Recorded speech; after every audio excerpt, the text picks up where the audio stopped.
সুপ্রিয় দর্শক, আসসালামু আলাইকুম। গরমের দিন আর কুলফি খাওয়ার সবারই ইচ্ছা, তাই আমি আপনাদের সঙ্গে শেয়ার করব kulfi recipe. By the way, আমি সাবিনা, আপনারা দেখছেন সাবিনাস কিচেন। সবার আগে আমি এখানে একটা প্যান বসিয়ে দিলাম, আর প্যানে দিয়ে দিলাম 1 গ্লাস মিল্ক। মিল্ক যখন গরম হয়ে যাবে তখন আমি দিয়ে দেব 1 কাপ চিনি। চিনি দেওয়ার পর আমি দিয়ে দেব 1 কাপ মিল্ক পাউডার। মিল্ক, চিনি, মিল্ক পাউডার একসঙ্গে আমি খুব ভালো করে মিশিয়ে নেব, তা না হলে মিল্ক পাউডার দলা পাকিয়ে যাবে। তাই আমি অনবরত লেড়ে থাকব, যাতে কোনো রকম লামস থেকে না যায়। এভাবে আপনারাও লেড়ে থাকবেন। দুধগুলো একটু গাঢ় হয়ে গেছে, এখন আমি এখানে দিয়ে দেব কর্নফ্লোর।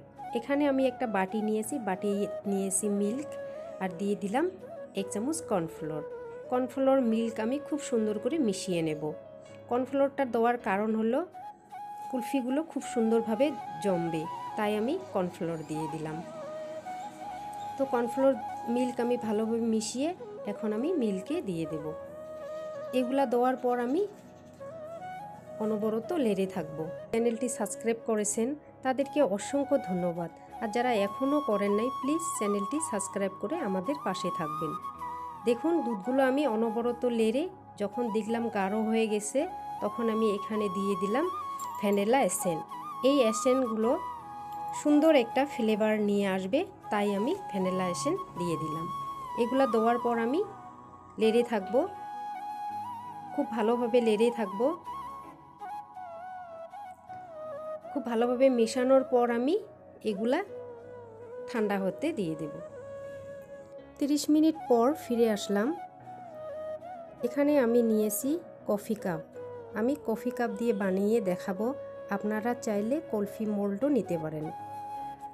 তো আমি এগুলা একটা চামচের সাহায্যে খুব সুন্দর করে ভরিয়ে নেব, আর ফয়েলিং পেপার দিয়ে এগুলা বন্ধ করে দেব। সবগুলো আমি এভাবে বন্ধ করে নেব। তারপর একটা আমি চাকুর সাহায্যে এগুলা ফুটা করে নেব। ফুটা করার পর আমি এখানে দিয়ে দেব কুলফি স্টিক। এগুলা দেওয়ার পর আমি 6-7 ঘন্টার জন্য ডিপ ফ্রিজে রেখে দেব। 6-7 ঘন্টা পর আমি ফিরে আসলাম। দেখুন কুলফিগুলো কত সুন্দর করে জমেছে, কত সুন্দর হয়েছে। এখন আমি কফি কাপগুলো হাত দিয়ে ছিঁড়ে ফেলব।